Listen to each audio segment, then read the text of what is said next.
And today, 14th April, marks the 7th year of the abduction of Chibok girls from their school in Borno State. At a commemoration lecture held in Abuja to mark the unfortunate incident, civil rights groups and other stakeholders called on the federal government not to close the issue of the abducted girls and other Nigerians that are in the net of terrorists. TV360's Mary Kano reports. 7 years after their abduction from their dormitory in Government Girls Secondary School Chibok, many of the girls are still unaccounted for. 276 girls were kidnapped, 57 escaped, 105 are back, while 112 are still with the terrorists. At this lecture conducted via Zoom by the Bring Back Our Girls movement, speakers are unanimous that the federal government has not done enough to give hope to the grieving parents. President Buhari must publish the reports of the 3 committees highlighted in the course of this speech.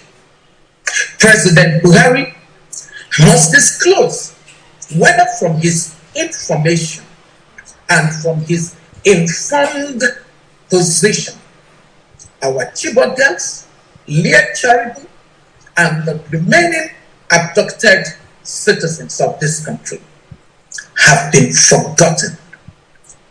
President Buhari must disclose to our society whether the parents of Chibok girls must now face the terrible prospect that his government no longer cares to do anything to bring their daughters back.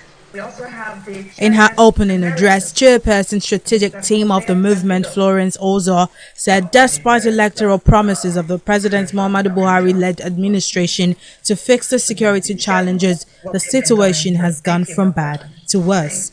Given a roll call of students that have been kidnapped, Ozo said the development is not only disturbing but putting the future of the children at jeopardy as education has become a risk in many parts of northern Nigeria. Representatives of the parents from Chibok, speaking through an interpreter, appealed to the federal government to do everything possible to bring back the remaining girls. The message to my daughter Sarah and all of them that are kept against their wish in the den of the terrorists is that she's aware they are in a very difficult situation, they're in a very painful situation, but they can keep hope alive. They should keep praying to God. They should depend on God. It is difficult for them to be open with their decision at any time because of where they are.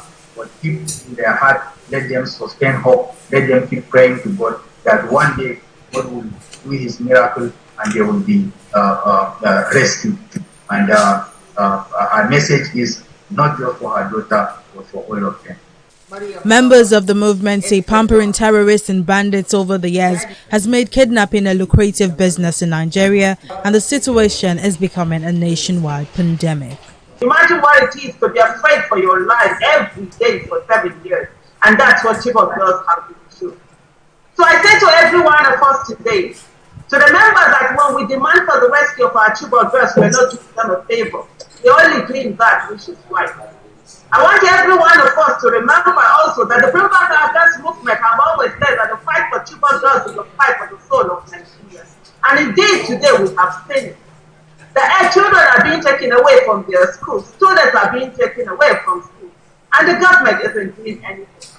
Our silence not only emboldens the criminals to go on and take away more of our students, but our silence also gives the government a enabling environment to advocate their responsibility.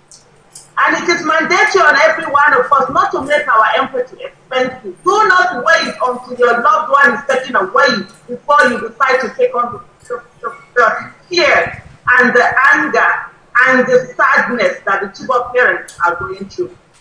The Bring Back Our Girls movement is asking Nigerians not to relent in demanding the release of the girls from the hands of their captors, stressing that an injustice to one is an injustice to all. Mary Kano, TV360, Abuja.